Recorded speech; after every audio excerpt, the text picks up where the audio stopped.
محترم حضرات، میں بلا تاخیر اپنے معزز مہمان مقرر فضیلت الشیخ حضرت مولانا دکتور عبدالغفار صاحب سلفی بنارسی حفظہ اللہ کو بہت ہی ادب کے ساتھ آواز دے رہا ہوں کہ آپ تشریف لے آئیں اور اپنے موضوع کی ہم تمام سامعین اور سامعات کے سامنے وضاحت فرمائیں۔ آپ تمام حضرات سے گزارش ہے کہ انشاءاللہ اطمینان اور سکون کے ساتھ آپ حضرات تشریف رکھیں گے اور مولانا کی تقریر بغور سماعت فرمائیں گے، اور اس تقریر میں جو بھی میسج اور پیغام ہوگا انشاءاللہ اس پیغام کو اپنی عملی زندگی میں نافذ کرنے کا عہد کریں گے۔ اللہ تعالی ہم سب کو اس کی توفیق عطا فرمائے، آمین۔ السلام علیکم ورحمۃ اللہ وبرکاتہ۔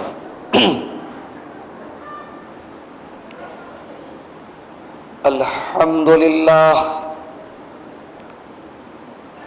نحمده ونستعینه ونستغفره ونعوذ باللہ من شرور انفسنا ومن سیئات اعمالنا، من يهده الله فلا مضل له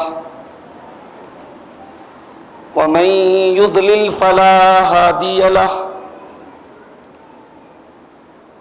واشهد ان لا اله الا الله وحده لا شريك له،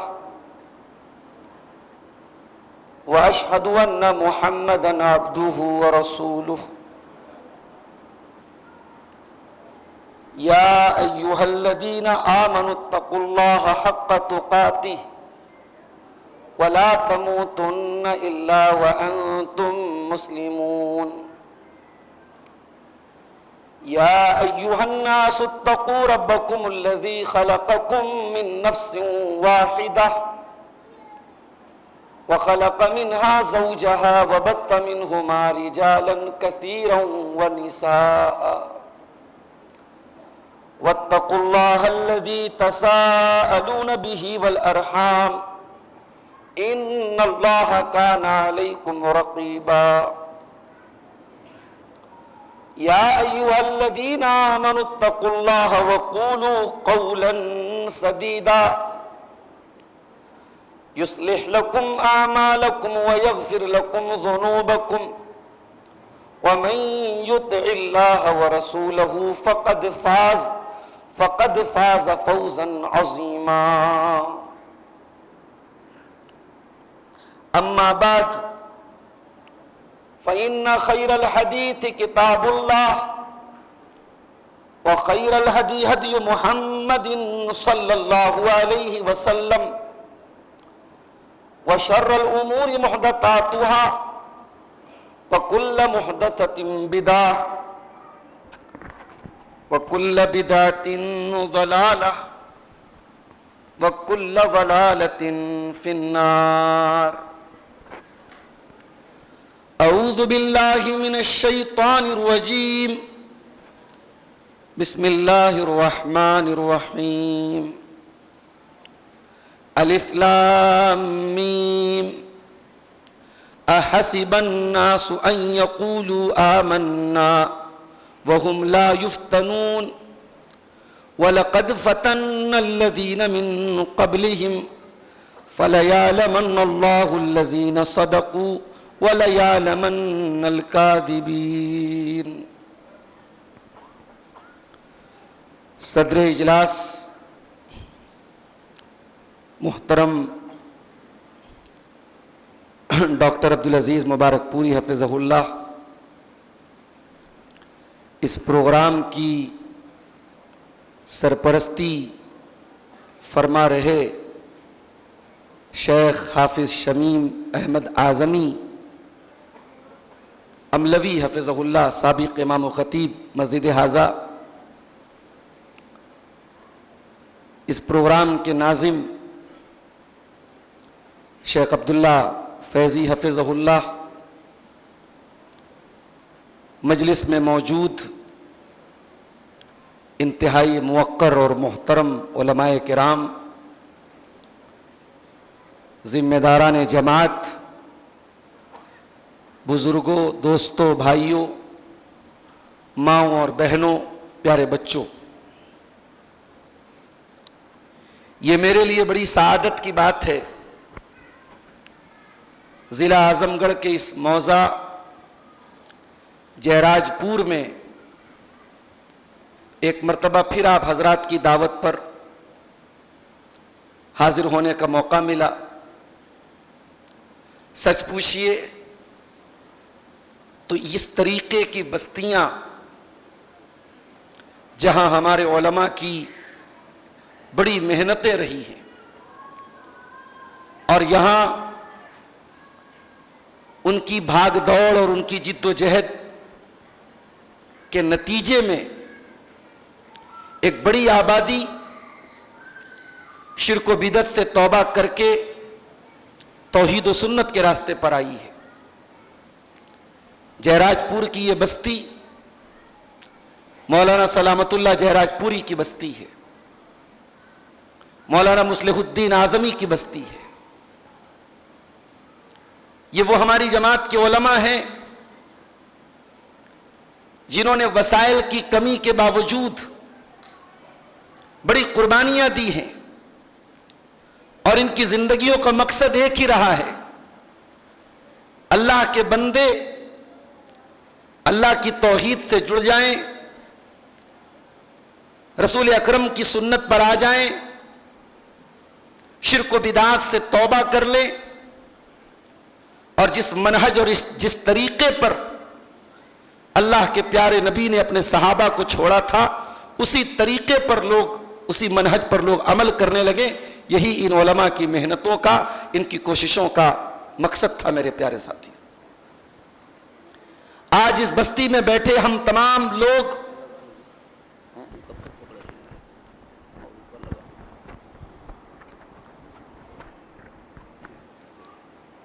جب ہم ان بزرگوں کے ساتھ اپنے آپ کو جوڑتے ہیں اور آپ حضرات یہ کہتے ہیں کہ صاحب ہم جہراج پور کے رہنے والے ہیں، اس بستی سے آپ کا تعلق ہے، تو یہ تعلق آپ کے کندھے پر ایک ذمہ داری بھی ڈالتا ہے کہ کیا آپ نے اس علاقے کے اپنے بزرگوں کی وراثت کو سنبھالا کہ نہیں سنبھالا، توحید و سنت کا جو درس انہوں نے دیا اس درس کو آپ نے کتنا سنبھالا، صحابہ کرام کے منہج کو جو انہوں نے دیا آپ کو اسے آپ نے اپنی آنے والی نسلوں کو پہنچایا کہ نہیں پہنچایا۔ یہ بہت بڑی ذمہ داری کی بات ہے میرے پیارے ساتھی۔ میرے بھائیوں، ہمارا دوسرا تہوار عید الاضحیٰ اب چند قدم کے فاصلے پر ہے۔ مجھے نہیں معلوم کہ آج سعودی عرب میں چاند ہوا کہ نہیں ہوا، اگر وہاں آج چاند ہوا ہوگا تو اس بات کا بہت امکان ہے کہ ہم اور آپ 27 مئی کو اپنا یہ تہوار منائیں گے، یعنی 10-11 دن کا فاصلہ ہے۔ یہ جو ہم تہوار مناتے ہیں عید الاضحیٰ کا تہوار، یہ دنیا کی دوسری قوموں کی طرح صرف ایک تہوار نہیں ہے، یہ اسلام کے کانسیپٹ کا ایک اعلان کرتا ہے۔ یہ تہوار بتاتا ہے کہ اسلام کیا ہے۔ دنیا کی بہت ساری قومیں، خود ہمارے ملک میں بہت سارے لوگ جب یہ تہوار آتا ہے ان کے پیٹ میں درد شروع ہو جاتا ہے۔ ارے بھائی، مسلمان تو جیو ہتیا کر رہا ہے، مسلمان بے زبان جانوروں کو مار رہا ہے، مسلمان اپنے سواد کے لیے بے زبان جانوروں کا قتل کر رہا ہے۔ اور اگر آپ ہندوستان کی تاریخ پڑھیں گے، اتہاس پڑھیں گے، ہندوستان میں بہت ساری تحریکیں، بہت سارے مذہب ایسے پیدا ہوئے جنہوں نے دنیا کو یہ میسج دیا کہ اگر آپ کو اللہ سے اپنا تعلق قائم کرنا ہے، ایشور سے اپنا قربت حاصل کرنی ہے، تو آپ کو نان ویج نہیں کھانا ہے۔ جین مذہب کے بارے میں آپ پڑھیے، جین مذہب میں 2 فرقے ہیں، ایک دیگمبر، ایک شویتامبر۔ دیگمبر فرقے کے لوگ کپڑا نہیں پہنتے، وہ کہتے ہمارا لباس امبر ہے، آسمان ہے، وہ کپڑا نہیں پہنتے. اور کیوں نہیں پہنتے؟ ان کا یہ ماننا ہے کہ ہم کپڑا نہ پہن کر کے اللہ کو خوش کر رہے ہیں، رب کو راضی کر رہے ہیں. دنیا کے بہت سارے مذاہب میں، بہت سارے فلسفوں میں یہ سکھایا گیا، یہ بتایا گیا کہ کسی جیو کی ہتیا نہیں کرنا ہے اگر آپ کو ایشور سے تعلق جوڑنا ہے. اسلام نے ان تمام غلط فہمیوں کا پردہ چاک کیا. اسلام دین فطرت ہے، اسلام دین عدل ہے. اسلام نے دنیا کو میسج دیا اور عید الاضحیٰ کے تہوار پر ہم وہ میسج دنیا کو دیتے ہیں. ہم جب قربانی کے جانور پہ چھری چلاتے ہیں، اللہ کا نام لے کے ہم یہ پیغام دیتے ہیں کہ ہم اس جانور کا گوشت کھا رہے ہیں، اس جانور کو اللہ کے نام سے ذبح کر رہے ہیں. اور ایسا ہم اللہ سے دور ہونے کے لیے نہیں، اللہ سے قریب ہونے کے لیے کر رہے ہیں، اللہ کے حکم پہ کر رہے ہیں. یہ شاکاہاری بن جانے سے اللہ خوش ہو جائے گا، یہ کانسیپٹ اسلام کا نہیں ہے. جس زمانے میں گوتم بدھ کی تعلیم کا دنیا میں دور دورہ تھا، جس زمانے میں بھارت میں جین مذہب پھیل رہا تھا، اس زمانے میں عرب کی دھرتی پہ جناب محمد رسول اللہ صلی اللہ علیہ وسلم دنیا میں آئے، اور جہاں دنیا کو یہ میسج دیا جا رہا تھا کہ اگر ایشور کو خوش کرنا ہے تو کٹھن تپسیا کرو، جنگل میں چلے جاؤ، شادی مت کرو، بیوی سے کوئی تعلق نہیں، بچوں سے کوئی تعلق نہیں. میرے نبی نے نکاح بھی کیا، اور میرے نبی نے نکاح کر کے دنیا کو میسج بھی دیا، النکاح من سنتی، نکاح میرا طریقہ ہے، نکاح میری سنت ہے. یہ کون سی عبادت ہے، یہ کون سی توحید ہے، یہ کون سا اللہ کو راضی کرنے کا طریقہ ہے کہ آپ ذمہ داریوں کو چھوڑ کے جنگلوں میں چلے جائیں؟ نہیں، آپ کو اسی دنیا داری میں، اسی گرہستی میں رہنا ہے. آپ کو اچھا باپ بھی بننا ہے، آپ کو اچھا شوہر بھی بننا ہے، آپ کو اچھا بیٹا بھی بننا ہے، اور آپ کو اللہ کا بندہ بھی بننا ہے. یہ اسلام کی خصوصیت ہے میرے پیارے ساتھی. میرے عزیزوں، عید الاضحیٰ کے اس تہوار کے موقع پر ہم ایک ہستی کا نام بار بار لیتے ہیں، ابراہیم علیہ السلام. یہ ابراہیم کون تھے؟ ان کے اندر ایسی کیا خاص بات تھی؟ اسلام کی دو عظیم عبادتیں ان کے ساتھ جڑی ہوئی ہیں. ایک حج کی عبادت ہے. حج میں جس خانے کعبہ کا طواف کیا جا رہا ہے، اس خانے کعبہ کو بنانے والے ابراہیم. جس صفا مروہ کی صحیح کی جا رہی ہے، اس صفا مروہ کے درمیان چکر لگانے والی ابراہیم کی بیوی ہاجرہ. اور مسلمان جو اپنے جانوروں کی قربانی کرتے ہیں، یہ قربانی بھی اس عظیم الشان پیغمبر کی سنت کی یادگار ہے جو انہوں نے اپنے بیٹے اسماعیل کی قربانی کی شکل میں دی تھی. کیا خاص بات تھی ابراہیم کے اندر؟ ایسا کیا اسپیشل تھا ان کے اندر کہ اللہ تعالیٰ نے اپنی شریعت کی بڑی اہم عبادتوں کو ابراہیم کے ساتھ جوڑا ہے تاکہ دنیا کبھی ابراہیم کو نہ بھول پائے، ابراہیم کا نام باقی رہے، ابراہیم کی یاد باقی رہے. ایسا کیا خاص بات، کیا خاص تھا ان کے اندر؟ اللہ فرماتا ہے قرآن کے 14ویں پارے میں، ان ابراہیم کان امۃ قانتا للہ حنیفا ولم یک من المشرکین. بے شک ابراہیم اکیلے ایک امت تھے. آج تو میجارٹی کی بات کہی جاتی ہے. آج یہ کہا جاتا ہے کہ زیادہ تر لوگ جو کام کرے وہ کیوں نہیں کرے؟ تم تفرقہ کیوں پھیلا رہے ہو؟ سب 20 رکعت تراویح پڑھے، تم 8 کیوں پڑھ رہے ہو؟ سب تو بھائی چارے کی بات کر رہے ہیں، تم تفرقہ کیوں بانٹ رہے ہو؟ تم لوگوں کو بانٹنے کی بات کیوں کر رہے ہو؟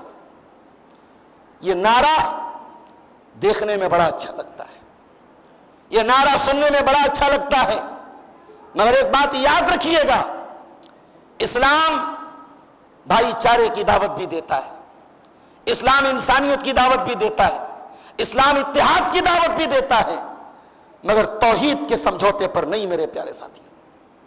اگر توحید کے سمجھوتے پر اور عقیدے کے سمجھوتے پر اتحاد ہو سکتا تھا تو اتحاد کی دعوت جناب محمد رسول اللہ صلی اللہ علیہ وسلم کو بھی دی گئی تھی. مکہ کے کافر آئے تھے اور انہوں نے آ کے کہا، اے محمد صلی اللہ علیہ وسلم کیوں جھگڑا کرتے ہو، کیوں اختلاف کرتے ہو؟ آؤ ایک دن تم ہمارے معبودوں کو مان لو، ایک دن ہم تمہارے معبودوں کو مان لیں، ایک دن تم ہمارے معبودوں کی عبادت کرو، ایک دن ہم اللہ کی عبادت کر لیں گے۔ اتحاد کی دعوت تھی نا، اتحاد کی دعوت تھی۔ اور دعوت کس کو دی جا رہی ہے؟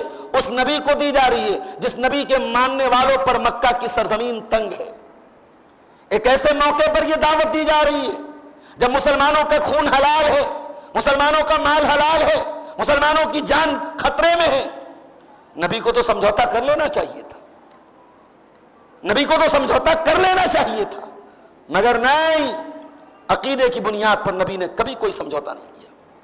قرآن کی سورت نازل ہو گئی، اور ایک ایسی سورت نازل ہوئی جو ہم فجر کی 2 رکعت سنت پڑھتے ہیں وہاں بھی پڑھتے ہیں، مغرب کی 2 رکعت سنت پڑھتے ہیں وہاں بھی پڑھتے ہیں، طواف کی 2 رکعت سنت پڑھتے ہیں وہاں بھی پڑھتے ہیں۔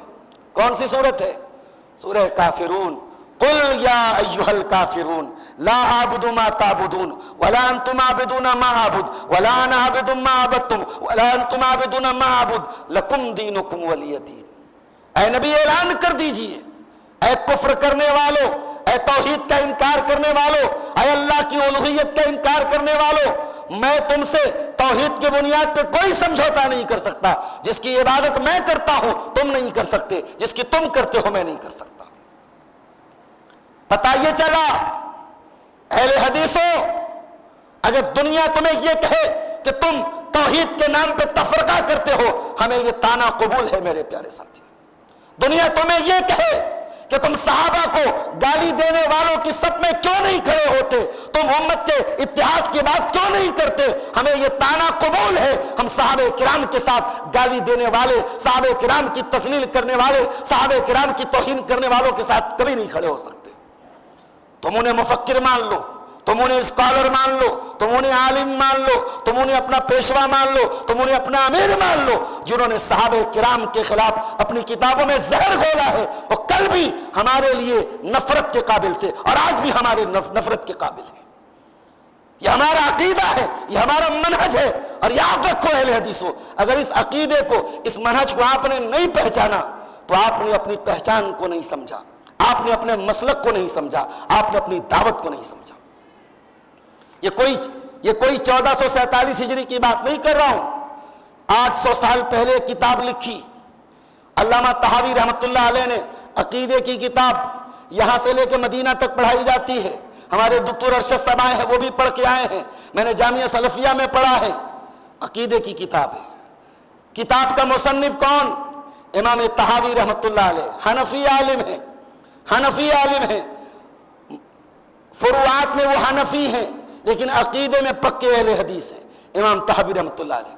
انہوں نے کتاب لکھی عقیدہ طحاویہ، اس میں ان کی ایک لائن ہے، جیراج پور والوں اگر یہ لائن یاد رہی انشاءاللہ کوئی آپ کو لاکھ نعرے خوبصورت لگا دے کبھی آپ کو اپنے جال میں نہیں پھنسا سکتا اگر یہ لائن آپ کو یاد رہے۔ کیا لکھتے ہیں امام طحاوی؟ کہتے ہیں صحابہ کرام کے بارے میں، وَنُحِبُّ أَصْحَابَ رَسُولِ اللَّهِ صلی اللہ علیہ وسلم وَلَا نُفْرِطُ فِي حُبِّ أَحَدٍ مِّنْهُمْ وَلَا نَتَبَرَّأُ مِنْ أَحَدٍ مِّنْهُمْ۔ ہم صحابہ سے محبت کرتے ہیں اور کسی بھی صحابی کی شان میں غلو نہیں کرتے، کسی بھی صحابی سے پر تبرہ نہیں کرتے، کسی صحابی سے برات کا اظہار نہیں کرتے۔ اور آگے امام طحاوی کہتے ہیں وَنُبْغِضُ مَن يُبْغِضُهُمْ وَبِغَيْرِ الْخَيْرِ يَذْكُرُهُمْ۔ جو صحابہ سے بغض رکھے ہم اس سے بغض رکھتے ہیں۔ We hate who hate them. We hate who hate them. جو ان سے نفرت کرے ہم اس سے نفرت کرتے ہیں۔ یہ سلف کا عقیدہ تھا۔ یہ کوئی آج 1447 ہجری کا کوئی کہے کہ صاحب آج کے اہل حدیث بڑے کٹر ہو گئے، یہ 800 سال پہلے امام طحاوی رحمۃ اللہ علیہ 6 صدی ہجری کے عالم ہیں، 7ویں صدی ہجری کے عالم، ان کی لائن ہے یہ کہ جو صحابہ سے بغض رکھے، جو صحابہ کا ذکر غلط انداز میں کرے ہم اس سے بغض رکھتے ہیں۔ آپ صاحب اتحاد کی بات کرتے ہیں، کوئی حضرت عائشہ کو فاحشہ بولے، ابو بکر اور عمر کو ان کی قبر سے نکال کے سولی پہ چڑھانے کی بات کرے، انہیں منافق قرار دے، اور ایسے لوگوں کے ساتھ آپ صاحب امت کے اتحاد کی بات کرتے ہیں اور ایسے لوگوں کی صفوں میں جا کے آپ کھڑے ہو جاتے ہیں۔ معاف کرنا میرے ساتھیوں، ہمیں اپنے اصول اور اپنے منہج کو یاد رکھنے کی ضرورت ہے میرے ساتھیوں۔ اگر دنیا ہمیں کہے کہ یہ الگ ہے، ہمیں الگ ہونا قبول ہے۔ ابراہیم اکیلے کھڑے تھے پوری امت میں، پورے گاؤں میں، پوری دنیا میں ابراہیم اکیلے کھڑے تھے، اور اللہ نے کہا او لوگو ابراہیم میرا اکیلا ایک امت کے برابر تھا، ان ابراہیم کان امتن۔ اور آگے فرمایا قانتا للہ، ابراہیم اللہ کا فرما بردار تھا۔ یا اللہ ہم بھی فرما بردار ہیں تیرے، رمضان آیا روزہ رکھ لیا، تراویح پڑھ لیا، بقرعید کا تہوار آیا 20,000 کا بکرا لے آئے قربان کر دیا، 5 لاکھ روپیہ خرچہ کر کے حج کرنے چلے گئے، یا اللہ ہم بھی تو فرما بردار ہیں۔ نہیں نہیں نہیں، تمہاری فرما برداری میں اور ابراہیم کی فرما برداری میں زمین آسمان کا فرق ہے۔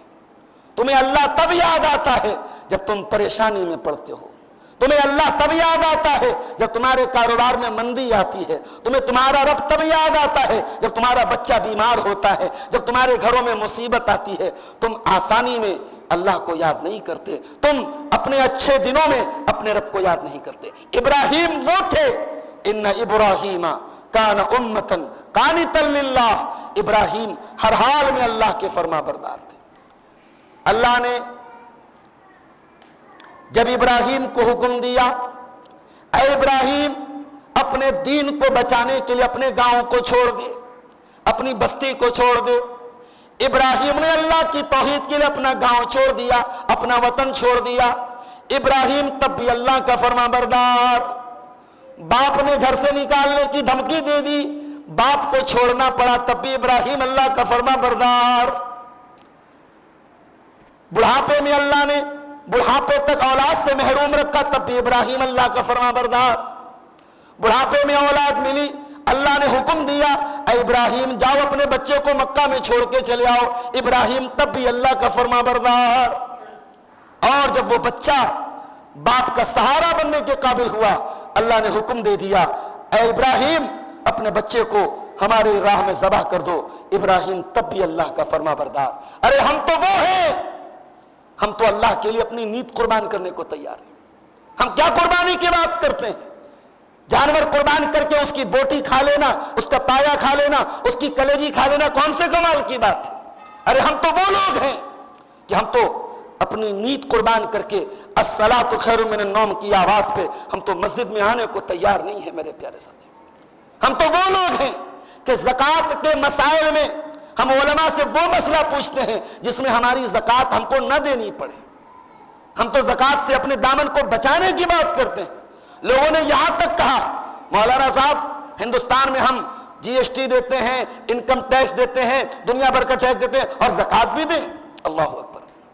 آپ نے زکوٰۃ کو ٹیکس سمجھ لیا، زکوٰۃ کو پینالٹی سمجھ لیا۔ ارے زکوٰۃ آپ کے مال کو پاک کرتی ہے، یہ آپ کے ایمان کی کمزوری ہے کہ آپ نے زکوٰۃ کو ایک ٹیکس سمجھ لیا۔ تو ابراہیم اللہ کے فرما بردار تھے میرے پیارے ساتھی۔ اور کبھی غور کیجئے گا ابراہیم کے نام کے ساتھ اللہ نے ایک لفظ قرآن میں کئی جگہ استعمال کیا ہے، حنیفہ۔ ابراہیم حنیف تھے۔ حنیف کا مطلب کیا ہوتا ہے؟ حنیف کا مطلب ہوتا ہے ون سائیڈڈ۔ دنیا میں دو طاقتیں ہیں، ایک رحمانی طاقت ہے، ایک شیطانی طاقت ہے۔ دنیا میں دو گروپ ہیں، ایک اللہ کی جماعت ہے، ایک شیطان کی جماعت ہے۔ اب یہ آپ کو طے کرنا ہے آپ کون سی جماعت میں۔ ابراہیم مرتے دم تک ون سائیڈڈ تھے۔ ابراہیم نے کبھی اللہ کی توحید کو نہیں چھوڑا، اللہ کی محبت کو نہیں چھوڑا۔ ہم تو کمزور پڑ جاتے ہیں میرے بھائی، کبھی نفس کے تقاضوں کے آگے مجبور ہو جاتے ہیں، کبھی دور اور حالات کی دہائی دینے لگتے ہیں۔ اور ابھی تو ہم اس دور سے گزر رہے ہیں، بڑی تیزی سے خبریں آ رہی ہیں، مسلمان لڑکیاں مرتد ہو رہی ہیں، مسلمان لڑکے مرتد ہو رہے ہیں، فلاں ہوٹل میں مسلمان لڑکی پکڑی گئی، فلاں جگہ مدرسے کی پڑھی لڑکی عالمہ فلاں غیر مسلم لڑکے کے ساتھ بھاگ گئی۔ ہم تو تقریریں کر رہے ہیں صاحب، ہم تو اپنی قوم کو اپنی قوم کے سامنے رونا رو رہے ہیں کہ صاحب ہماری قوم کی لڑکیاں بھاگ رہی ہیں۔ یہ رونا رونے کا مقام نہیں ہے، یہ سوچنے کا مقام ہے۔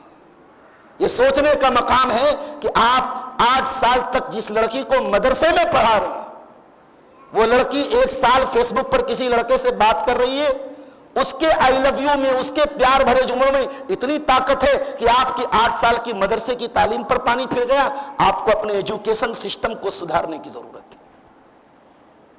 میرے بھائیوں، یہ وہ دور ہے، معاف کیجئے، آپ کو فائنینشیل کمزور بنانا یہ مقصد نہیں ہے. آپ اچھا مکان نہ بنائیں، آپ بڑا کاروبار نہ کریں، بڑی گاڑی نہ خریدیں، دشمن کا یہ مقصد نہیں ہے. دشمن کا کل بھی ایک مقصد تھا اور آج بھی ایک مقصد ہے اور قیامت کی صبح تک ایک مقصد رہے گا.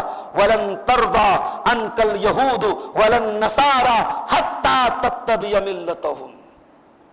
اسلام کی دشمن طاقتیں یہی چاہتی ہیں آپ کے بچے مرتد ہو جائیں، آپ کی نوجوان نسل مرتد ہو جائے. اور مجھے کہنے دیجئے کہ آپ نے علماء سے دور رہ کر، مسجدوں سے دور رہ کر، قرآن سے دور رہ کر اپنے بچوں کو آدھا تو مرتد بنا ہی ڈالا ہے. میرے پیارے ساتھی، جا کے پوچھو اپنی نوجوان نسل سے، جاؤ پوچھو اپنی نوجوان لڑکیوں سے، حضرت فاطمہ کون تھی، عائشہ کون تھی، خدیجہ کون تھی، علی بن ابی طالب کون تھے، ابو بکر صدیق کون تھے، عمر فاروق کون تھے، عثمان غنی کون تھے، خالد بن ولید کون تھے، عشرہ مبشرہ کون تھے، توحید کا مطلب کیا ہے، شرک کا مطلب کیا ہے، ایمان کا مطلب کیا ہے، قبر میں کیا سوال کیا جائے گا. یہ دین کی بیسک نالج ہے، یہ دین کے موٹے موٹے سوالات ہیں. آپ جا کے سروے کر لیجئے. جہراج پور والوں، عبدالغفار موجود ہے آپ سے 100 کلومیٹر دور. آپ لا کے مجھے دوبارہ بتائیے، سروے کر کے بتائیے آپ کی نوجوان نسل کا حال کیا ہے.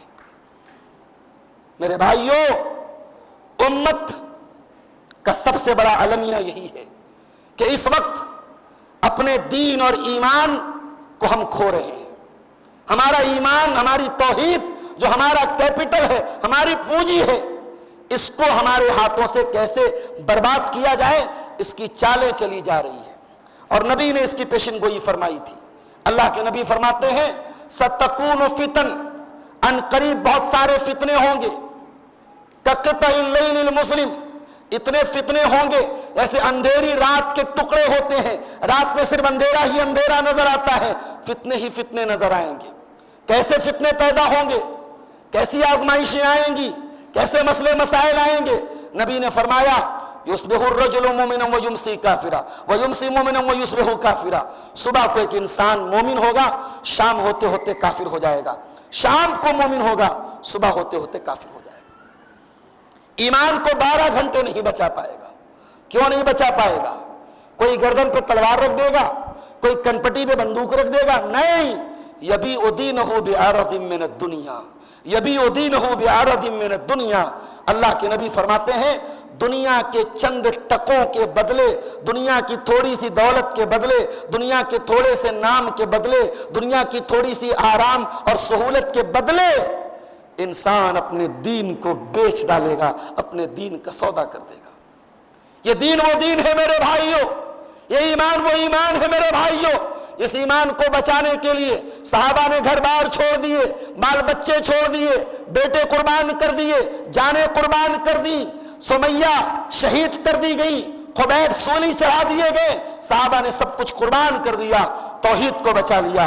اور آج ہمارا حال یہ ہے، ہم سب حاصل کرنے کو تیار ہیں اور توحید کو چھوڑنے کو تیار ہیں. میرے ساتھی، یہ اس دور کا بہت بڑا فتنہ ہے، ایمان کا فتنہ. ایمان کو خطرے میں ڈالا جا رہا ہے. اپنے ایمان کی حفاظت کیجئے میرے ساتھی. ایمان کی حفاظت کیسے ہوگی؟ ایمان ہمیں کس سے ملا؟ نبی سے ملا. نبی نے کس کو پہنچایا؟ صحابہ کو پہنچایا. صحابہ کے ذریعے ہمیں ملا اور ایمان کی دولت ہمیں قرآن و سنت کے ذریعے ملی. جب تک آپ علم دین حاصل نہیں کریں گے، آپ قرآن و حدیث کے قریب نہیں آئیں گے، آپ علماء کے قریب نہیں آئیں گے، علماء سے نہیں جڑیں گے، آپ اپنے ایمان کی حفاظت نہیں کر پائیں گے میرے پیارے ساتھیوں. اس لیے ایمان کی حفاظت کرنا ہے تو جو حاملین ایمان ہیں، جو حاملین علم ہیں، جو علم کو آپ تک پہنچانے والے ہیں، ان سے اپنا تعلق جوڑیے. اللہ کے نبی فرماتے ہیں قبر میں 4 سوال کیا جائے گا. من ربو کا، من نبیوں کا، ما دینوں کا. تیرا رب کون ہے، تیرے نبی کون ہے، تیرا دین کیا ہے. 3 سوال تو آپ نے سنا ہے، ایک سوال اور بھی ہوگا. جب بندہ تینوں سوالوں کا صحیح جواب دے دے گا، فرشتہ پوچھے گا وما یدریک، کہ تجھے یہ پتا کیسے چلا تیرا رب اللہ ہے، تیرا دین اسلام ہے، تیرے نبی محمد صلی اللہ علیہ وسلم؟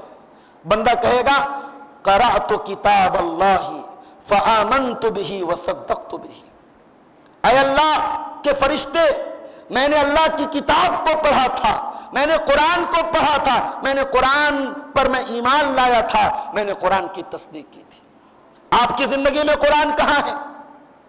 آپ قرآن کی تفسیریں بھی پڑھ رہے تو وہ پڑھ رہے ہیں جنہوں نے کبھی علماء سے علم حاصل نہیں کیا، جنہوں نے صحابہ کرام کی شخصیات پر سوال اٹھائے، جنہوں نے بخاری شریف کی حدیثوں پر سوال اٹھائے، ان کی تفسیریں آپ کی محبوب تفسیریں بن رہی ہیں۔ ان کے علم کو آپ علم سمجھ رہے ہیں، ہم تو ان کے علم کو علم نہیں سمجھ رہے ہیں۔ ہمارے نزدیک قرآن کی تفسیر وہ صحیح ہے جو صحابہ سے ہمیں ملی ہے، جو تابعین سے ہمیں ملی ہے، جو آتھینٹک تفسیر ہے۔ میرے پیارے ساتھیوں، قرآن کا علم حاصل کیجئے، حدیثوں کا علم حاصل کیجئے، اپنے بچوں کو علم دین سے جوڑیے، اپنی بچیوں کو علم دین سے۔ میں یہ نہیں کہتا ہر آدمی عالم بن جائے، ہر بچے کو عالم بنا دو، میں یہ نہیں کہتا، لیکن جیراج پور کی بستی والوں، آج آپ کے بچے انگلش میڈیم اسکولوں میں پڑھ رہے ہیں، کانوینٹ میں پڑھ رہے ہیں، فراٹے دار انگلش بول رہے ہیں۔ آپ کے بچے کو دین کے بارے میں اسکول میں کوئی پیریڈ نہیں ہے، وہاں پہ آپ کے بچے کے پورے ایجوکیشن سسٹم میں دین کہیں نہیں ہے۔ اس کو دین کہاں سے ملے گا؟ مسجدوں میں مکتب قائم کرو، اچھی تنخواہ پر اچھے ٹیچر رکھو، انویسٹ کرو اس کے اوپر، تاکہ قوم کے بچے جو اسکولوں میں کانوینٹ میں پڑھ رہے ہیں 1 گھنٹہ مسجد میں آئیں اور اس 1 گھنٹے میں وہ ایسی تعلیم حاصل کریں، وہ ایسی بنیادی تعلیم حاصل کریں، دنیا کے کسی کونے میں چلے جائیں، کوئی ان کے ایمان کو خرید نہ سکے، کوئی ان کی توحید کو لوٹ نہ سکے۔ اپنے بچوں اور بچیوں کو مکتب سے جوڑو میرے پیارے ساتھیوں، اور آگے بڑھیے۔ اس دور کا ایک بہت بڑا فتنہ شبہات کا فتنہ ہے۔ دین کے بارے میں نئے نئے سوالات ڈالے جا رہے ہیں، دین کے بارے میں نئی نئی چیزیں ڈالی جا رہی ہیں۔ ابھی ایک صاحب جاوید اختر صاحب ہیں، ہمارے بھارت کے بہت بڑے انٹلیکچوئل پرسن ہیں، بڑے پڑھے لکھے بڑے قابل انسان ہیں۔ ان کا ایک ویڈیو میری نظر سے گزرا، ہزاروں کا مجمع تھا۔ جاوید اختر صاحب کہہ رہے ہیں اپنے گھر میں آپ باورچی رکھتے ہیں، 100 سوال کرتے ہیں، کیسا کھانا بناتے ہو، ویج بناتے ہو کہ نہیں، نان ویج بناتے ہو کہ نہیں، کتنی تنخواہ لوگے؟ اتنے سوال کرنے کے بعد تب باورچی رکھتے ہیں۔ آپ اپنے گھر میں ڈرائیور رکھتے ہیں، 100 سوال کرتے ہیں، کتنی سیلری لوگے، پہلے گاڑی کہاں چلاتے تھے، کتنا ایکسپیرینس ہے؟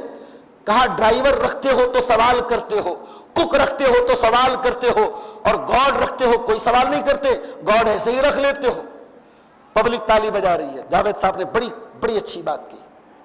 جاوید اختر صاحب، یہ آپ کی ناسمجھی اور نادانی ہے کہ آپ نے گاڈ کو، ہم تو گاڈ کا لفظ جو ہے اللہ تعالیٰ کے لیے استعمال کرنا بھی مناسب نہیں سمجھتے۔ گاڈ انگلش کا ایک لفظ ہے، اور انگلش میں گاڈ کی مؤنث بھی آتی ہے، گاڈس۔ گاڈ جو ہے وہ مرد جو دیوتا ہوتے ہیں ان کو گاڈ کہتے ہیں، اور جو دیویاں ہوتی ہیں ان کو گاڈس کہتے ہیں۔ تو اللہ تعالیٰ کے لیے گاڈ یا خدا کا لفظ استعمال نہیں کرنا چاہیے۔ علماء نے اس کو نامناسب قرار دیا ہے، بچنا چاہیے اس سے۔ تو آپ جس کو گاڈ کہہ رہے ہیں اور ہم جس کو اللہ کہتے ہیں، رب کہتے ہیں، آپ اس کی مثال باورچی سے دے رہے ہیں، اس کی مثال آپ ڈرائیور سے دے رہے ہیں۔ ارے ڈرائیور کو ہم تنخواہ دیتے ہیں، باورچی کو ہم تنخواہ دیتے ہیں، اسے ہم رکھتے ہیں، اور اللہ وہ ہے جو ہمیں پیدا کرتا ہے، اور اللہ وہ ہے جو ہماری ماں کے پیٹ میں، جب دنیا میں کوئی ہمارا نام نہیں جانتا تھا، ہماری ماں کے پیٹ میں وہ اللہ ہم کو پالتا ہے، وہ ہمیں آکسیجن دیتا ہے، وہ ہمارے دل کی دھڑکنیں چلاتا ہے، اور اللہ وہ ہے جب ہم دنیا میں پیدا ہوتے ہیں، بچہ پیدائش کے ٹائم اگر روتا نہیں ہے، اس کو دورہ آنے لگتا ہے، آپ دماغ کے ڈاکٹروں کے پاس چلے جائیں، ہزاروں کیس آپ کو ملیں گے، بچے کو دورہ آ رہا ہے، کیوں؟ بچہ پیدائش کے ٹائم رویا نہیں تھا۔ اللہ اکبر۔ بچہ اگر اللہ تعالیٰ اس بچے کو پیدائش کے ٹائم نہ رلائے، وہ بچہ نہ روئے پیدائش کے ٹائم، تو بچہ ایب نارمل ہو جاتا ہے۔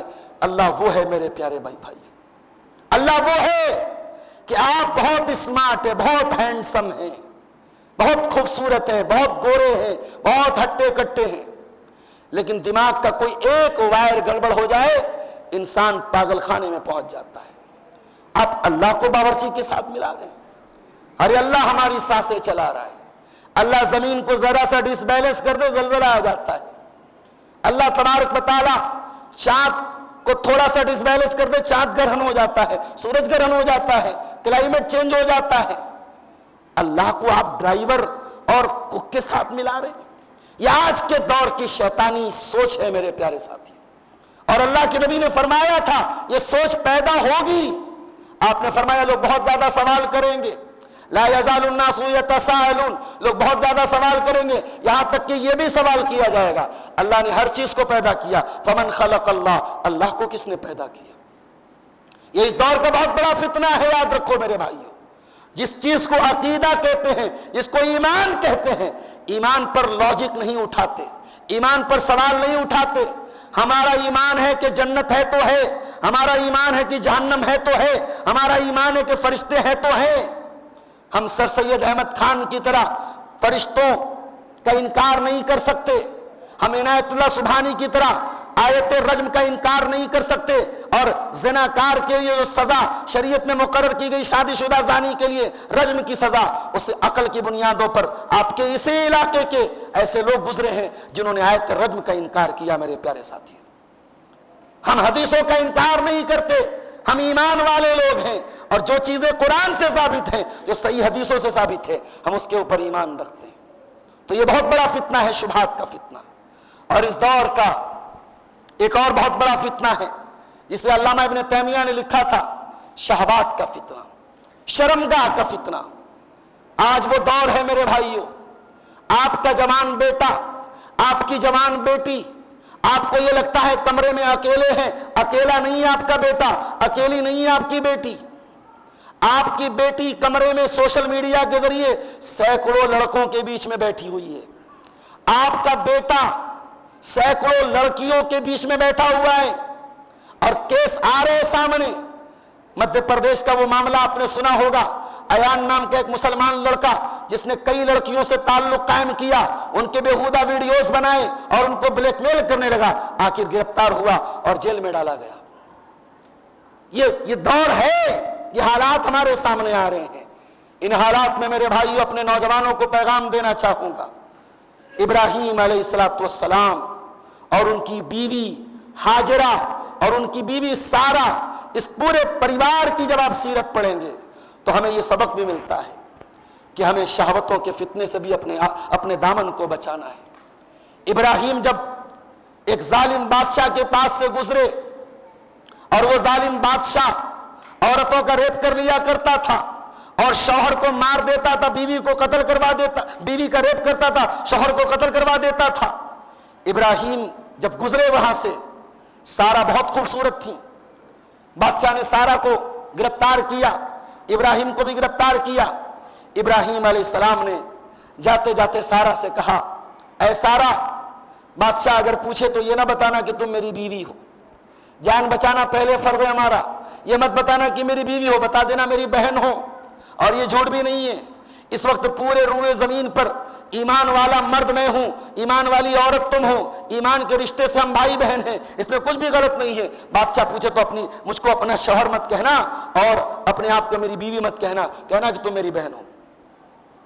بخاری کی روایت ہے، بادشاہ نے سارہ کو ہاتھ لگانے کی کوشش کی۔ میری پیاری بہنوں، سوشل میڈیا آج آپ کی عزتوں کو برباد کرنے کا ذریعہ بن رہا ہے۔ واٹس ایپ کی ایک چیٹنگ، فیس بک کے میسنجر کی ایک چیٹنگ، اسنیپ چیٹ پر ڈالنے والا ایک فوٹو، انسٹاگرام پر ڈالا جانے والا ایک ویڈیو ایک لڑکی کو زنا تک پہنچا رہا ہے، اور اسی سماج میں میں دیکھ رہا ہوں اور میں محسوس کر رہا ہوں میرے پیارے ساتھی۔ آپ یقین نہیں کریں گے، ایسی بچیاں جو مشکل سے 14-15 سال کی ٹین ایجر بچیاں ہیں، جوانی کی دہلیز پر قدم رکھ رہی ہیں، اسکول میں مدرسے میں درجہ 8 درجہ 9 میں پڑھ رہی ہیں، ان بچیوں نے آج انسٹاگرام پہ کئی آئی ڈی بنا رکھی ہے، اسنیپ چیٹ پہ کئی آئی ڈی بنا رکھی ہے، ان کا بھی کوئی بوائے فرینڈ ہے، وہ ہوٹلوں میں ملنے جا رہی ہیں، وہ ریسٹورنٹ میں ملنے جا رہی ہیں۔ یہ اس قوم کا حال ہو چکا ہے میرے پیارے ساتھی۔ کیا بات کرتے ہیں آپ؟ اس قوم کے نوجوان لڑکوں اور لڑکیوں کو زنا کی لت لگائی جا رہی ہے۔ میری بہنوں، بننا ہے تو سارا کی جیسی بنو۔ سارا پاک دامن تھی، سارا بد کردار نہیں تھی، سارا کردار والی عورت تھی۔ اور جب سارا کردار والی تھی تو جب بادشاہ نے ہاتھ لگانے کی کوشش کی، بخاری کے الفاظ ہیں فَكَأَنَّمَا أُخِذَ، بادشاہ اسٹیچو بن گیا، اس کا ہاتھ آگے ہی نہیں بڑھ رہا ہے۔ بادشاہ نے کہا ارے میرے لیے دعا کر دو میں ٹھیک ہو جاؤں، میں دوبارہ تمہیں ٹچ نہیں کروں گا۔ سارا نے دعا کر دی، وہ بادشاہ ٹھیک ہو گیا۔ پھر دوبارہ ہاتھ آگے بڑھایا، پھر اس کا ہاتھ پتھر کا ہو گیا۔ 3 بار لگاتار ایسا ہوا۔ اور جب بادشاہ سمجھ گیا کہ سارا کو میں ہاتھ نہیں لگا سکتا، اس نے کہا لے جاؤ اس کو، کون سی شیطان عورت کو میرے پاس لے کے آئے ہو۔ اور جاتے جاتے اس نے اپنی ایک خادمہ جن کا نام ہاجر تھا، وہ بطور گفٹ دے دیا حضرت سارا کو، لے جاؤ یہ میری طرف سے گفٹ ہے۔ اور جب سارا وہاں سے جانے لگی، اپنے شوہر کے پاس پہنچی تو شوہر نماز پڑھ رہے تھے۔ آج مسلمانوں کے لیے حالات بڑے خراب ہیں، تو کچھ لوگ کہتے ہیں صاحب دعا کرنے سے حالات نہیں بدلیں گے، نماز پڑھنے سے۔ آپ دعا کو معمولی سمجھ رہے ہیں، آپ نماز کو معمولی سمجھ رہے ہیں۔ ابھی میں نے ایک ویڈیو دیکھا صاحب، کلکتہ کی سڑکوں پہ بڑا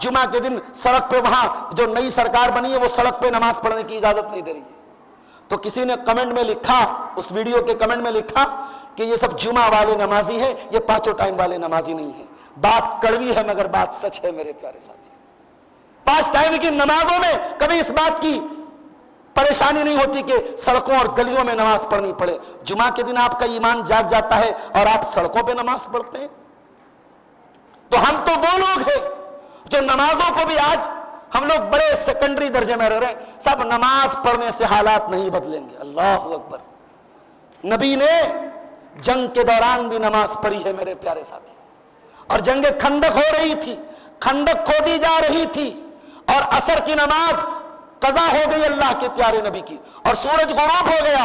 اللہ کے پیارے نبی جلدی بددعا نہیں کرتے تھے کسی پر، آپ نے بددعا کی اور آپ نے فرمایا ملأ اللہ بیوتہم وقبورہم نارا شغلونا عن الصلاۃ الوسطی، اللہ ان کی قبروں کو جہنم کی آگ سے بھر دے، ان کے گھروں کو جہنم کی آگ سے بھر دے، ان کی وجہ سے ہماری عصر کی نماز قضا ہو گئی۔ آپ کے نبی کی زندگی میں نماز کی اتنی اہمیت تھی، آپ کی زندگی میں نماز کی کوئی اہمیت نہیں۔ آج ہے بہت سارے لوگ کہتے ہیں نہیں صاحب ہمیں پالیٹکس میں آنا پڑے گا، ہمیں یہ کرنا پڑے گا، وہ کرنا پڑے گا، اسلامی نظام قائم کرنا پڑے گا، اللہ کا دین قائم کرنا پڑے گا۔ چہرے پہ داڑھی نہیں، نماز کی کوئی پابندی نہیں، اللہ کا دین قائم کرنا پڑے گا۔ گلے میں تعویذ ہے، قبروں پر سجدہ ہو رہا ہے، سب کچھ قبول ہے، اللہ کا دین قائم کرنا پڑے گا۔ بکواس بات ہے یہ۔ جب تک آپ کا عقیدہ صحیح نہیں ہے، آپ کی توحید صحیح نہیں، کون سا دین قائم کریں گے آپ دنیا میں؟ نبیوں نے پہلے اللہ کا دین قائم نہیں کیا ہے، نبیوں نے پہلے اللہ کی توحید قائم کی ہے، نبیوں نے پہلے لوگوں کے عقیدے بدلے ہیں، نبیوں نے پہلے لوگوں کی زندگیوں کو بدلا ہے۔ کیا بات کرتے ہیں آپ دعا کو ہلکے میں لے رہے؟ ایک صاحب مذاق اڑانے لگے، امام حرم رو رو کے فلسطین کے لیے دعا کر رہے ہیں، فلسطین کے لیے دعا کرنے سے کچھ نہیں ہوگا۔ تب تو سوال اللہ کے نبی پر بھی اٹھتا ہے صاحب۔ 313 کا مقابلہ 1000 سے تھا، اور اگلے دن بدر کی لڑائی ہونے والی تھی، 17 رمضان کی تاریخ، اور لڑائی کے ایک دن پہلے آخری رات ساری دنیا سو رہی ہے، اور محمد رسول اللہ صلی اللہ علیہ وسلم رات کے اندھیرے میں اٹھ کر کے اپنے مالک کے سامنے گر گڑا کے دعائیں کر رہے ہیں، اور کہہ رہے اللہم ان تہلک ھذہ العصابۃ لن تعبد فی الارض، اے اللہ یہ مٹھی بھر جماعت اگر آج ہلاک ہو گئی، اے اللہ پھر تیری عبادت کرنے والا روئے زمین پہ کوئی نہیں ہوگا۔ دعا کو حقیر مت سمجھو میرے ساتھیوں، نماز کو حقیر مت سمجھو میرے ساتھیوں۔ جب ہمارے پاس کرنے کو کچھ نہ ہو، ہم اللہ سے یہ تو کہہ سکتے ہیں پروردگار جب تک طاقت تھی تیرے گھروں کو بچانے کی لڑائی ہم نے لڑی، مسجدوں کی لڑائی ہم نے لڑی، اب لڑائی ہماری کنٹرول سے باہر ہو گئی، ہماری طاقت سے باہر ہو گئی، پروردگار اب گھر تیرے ہیں، مسجدیں تیری ہیں، یہ عبادت خانے تیرے ہیں، اے اللہ اب تو ہی اپنی مسجدوں کی حفاظت فرما۔ اتنا کہنے میں کیا جاتا ہے میرے بھائیو آپ کا؟ دعا کو حقیر نہ جانو۔ ابراہیم کی بیوی کی عزت خطرے میں ہے، اور ابراہیم نماز پڑھ رہے ہیں اور بیوی کی عزت کی دعا کر رہے ہیں۔ سارا پہنچی تو دیکھا ابراہیم نماز پڑھ رہے ہیں، دعا کر رہے ہیں، تو دور سے حضرت سارہ نے کہا رد اللہ قید الفاجر واقدم حاجر، اے میرے سرتاج، اللہ تعالیٰ نے اس بد کردار بادشاہ کی چال کو ناکام کر دیا اور ہمیں ہاجرہ کی شکل میں ایک تحفہ دے دیا۔ میرے پیارے ساتھیوں، اس دور کے فتنوں میں ایک بہت بڑا فتنہ یہ ہے کہ ہم اسباب پر تو بھروسہ کرتے ہیں، مسبب الاسباب پر بھروسہ نہیں کرتے۔ ہمیں اسباب کو بھی اپنانا ہے، مگر بھروسہ ہمیں ہمیشہ مسبب الاسباب پہ کرنا ہے۔ اور ابراہیم کی زندگی سے ہمیں یہ سبق بھی ملتا ہے۔ ابراہیم کو جلانے کے لیے آگ تیار کی گئی، اور اتنی بڑی آگ کہ جس میں پورا خاندان اور پورا قبیلہ جلایا جا سکتا تھا، اور آگ میں جب ابراہیم کو ڈالا جانے لگا، اللہ اکبر، ابراہیم کے بدن سے کپڑا اتارا گیا، ابراہیم کو ننگا کیا گیا تاکہ آگ ابراہیم کو جلدی سے جلا دے۔ جانتے ہو قیامت کے دن میدان محشر میں سارے لوگ ننگے اٹھائے جائیں گے، بخاری کی روایت ہے، میدان محشر میں سارے لوگ ننگے ہوں گے۔ وَأَوَّلُ مَنْ يُكْسَى إِبْرَاهِيمُ عَلَيْهِ السلام، اور سب سے پہلے کپڑا کس کو پہنایا جائے گا؟ ابراہیم علیہ السلام کو۔ یہ ابراہیم کو سب سے پہلے کپڑا کیوں پہنایا جائے گا؟ علامہ ابن حجر نے لکھا ہے فتح الباری میں کہ حضرت ابراہیم کو اللہ کی توحید کے لیے ان کو جب آگ میں ڈالا جا رہا تھا، ان کا کپڑا اتار کے ڈالا گیا تھا، اس لیے قیامت کے دن سب سے پہلے ابراہیم کو کپڑا پہنایا جائے گا۔ ابراہیم کو آگ میں ڈالا جا رہا ہے، نہ ابراہیم کے چہرے پر کوئی گھبراہٹ ہے، نہ پیشانی پر کوئی بل ہے، نہ آنکھوں میں کوئی آنسو ہے، نہ مستقبل کا کوئی خوف ہے، نہ ماضی کا کوئی غم ہے، زبان پر ایک ہی جملہ ہے، حسبی اللہ حسبی اللہ حسبی اللہ و نعم الوکیل، میرا اللہ میرے لیے کافی ہے اور میرا اللہ بہترین مددگار ہے۔ اور ابراہیم کو آگ میں ڈال دیا گیا، اللہ چاہتا ہواؤں کو بھیج دیتا، آگ بجھ جاتی، اللہ چاہتا بارش کو نازل کر دیتا، آگ بجھ جاتی۔ اللہ نے ہواؤں کو نہیں بھیجا، اللہ نے بارش کو نہیں بھیجا، اللہ نے کسی فرشتوں کو نہیں بھیجا، جا ابراہیم کو کیچ کر لو، اللہ نے ڈائریکٹ آگ سے کہا اے آگ، دنیا کے لیے تو ایک سبب ہے، آگ ایک سبب ہے، آگ کا کام جلانا ہے، اے آگ تو ایک سبب ہے اور میں تیرا مسبب ہوں، اے آگ میں تیرا کریٹر ہوں، میں تیرا خالق ہوں، اے آگ آج تک تو نے سب کو جلایا تھا، یا نار کونی بردم و سلام علی ابراہیم، اے آگ خبردار میرے خلیل کے بدن کا ایک رونگٹا بھی تجھے نہیں جلانا ہے، اے آگ تجھے ٹھنڈا ہو جانا ہے اور سلامتی والی ہو جانا ہے۔ علماء نے لکھا اگر اللہ نے صرف ٹھنڈا کہا ہوتا شاید آگ کا ٹیمپریچر اتنا لو ہو جاتا کہ اس لو ٹیمپریچر میں ابراہیم سروائیو نہ کر پاتے۔ اللہ نے کہا یا نار کونی بردم و سلامن علی ابراہیم، اے آگ تو ٹھنڈی ہو جا اور سلامتی والی ہو جا ابراہیم کے لیے۔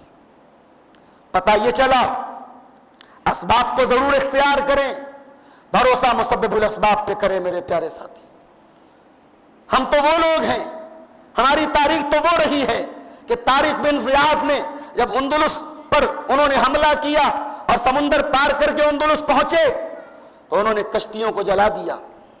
سپاہیوں نے کہا یہ کیا کر رہے ہیں آپ، کشتیوں کو کیوں جلا رہے ہیں؟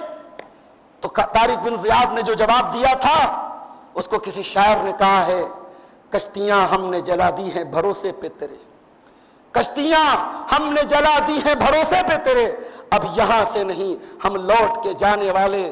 طارق بن زیاد نے اپنے سپاہیوں سے کہا کہ اے میرے فوجیوں، اب ہمارے سامنے بھاگنے کا کوئی راستہ نہیں ہے، کشتیاں جلا دی گئیں، اب پیچھے سمندر ہے اور سامنے دشمن ہے، اب یا تو لڑ کے شہید ہو جانا ہے یا تو ختم ہو جانا ہے یا دشمن کو ختم کر دینا ہے، ہمارے پاس تیسرا کوئی آپشن نہیں۔ ہماری تاریخ تو وہ رہی ہے میرے پیارے ساتھی، اپنی تاریخ کو پہچانو، اپنے اتہاس کو پہچانو۔ اور ایک آخری بات میرے پیارے ساتھیوں، یہ دور والدین کے لیے بھی بڑا نازک دور ہے۔ اس دور میں سب سے مشکل کام پیرنٹنگ ہے، پیرنٹنگ، باپ بننا، ماں بننا ایک مشکل کام ہے۔ کیوں مشکل کام ہے؟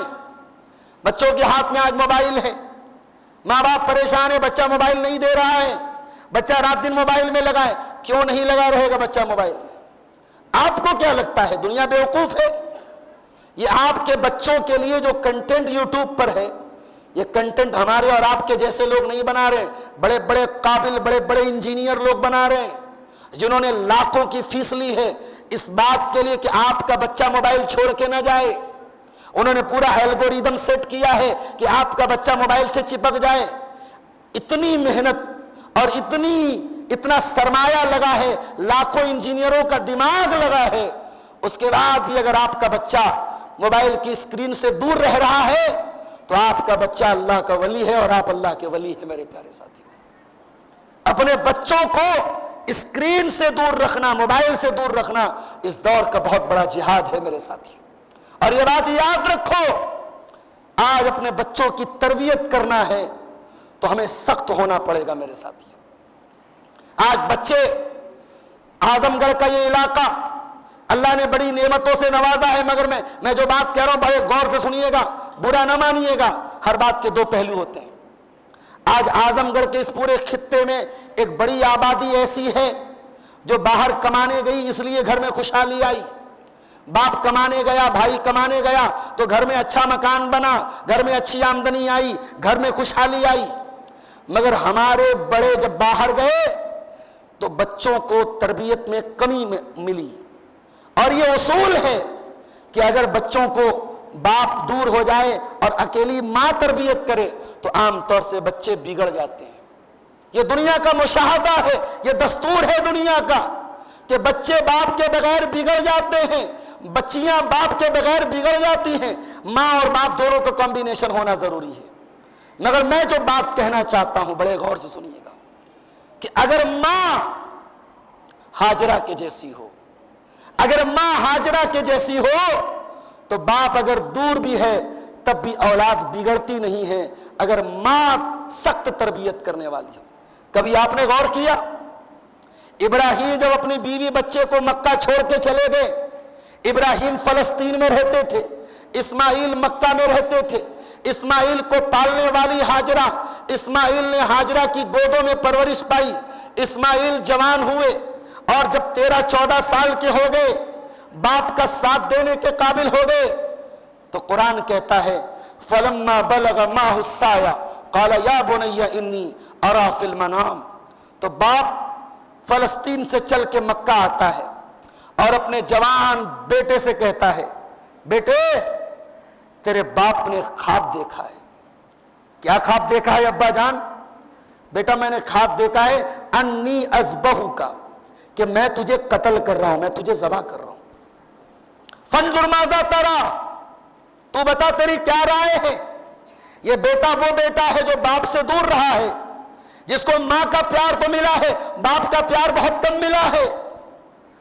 آج کے دور کا بیٹا ہوتا تو پہلے تو اپنے اس باپ کو 4 باتیں سناتا کہ آپ تو ہمیشہ دور رہے، اکیلے میری ماں نے پالا، اور آپ آئے ہیں مجھے قتل کرنے کی بات کر رہے ہیں، مجھے ذبح کرنے کی بات کر رہے ہیں۔ آج کا بیٹا ہوتا تو 4 باتیں پہلے باپ کو سناتا، مگر یہ بیٹا اسماعیل تھا، یہ بیٹا ابراہیم کا بیٹا تھا، اور یہ بیٹا ہاجرہ کا بیٹا تھا۔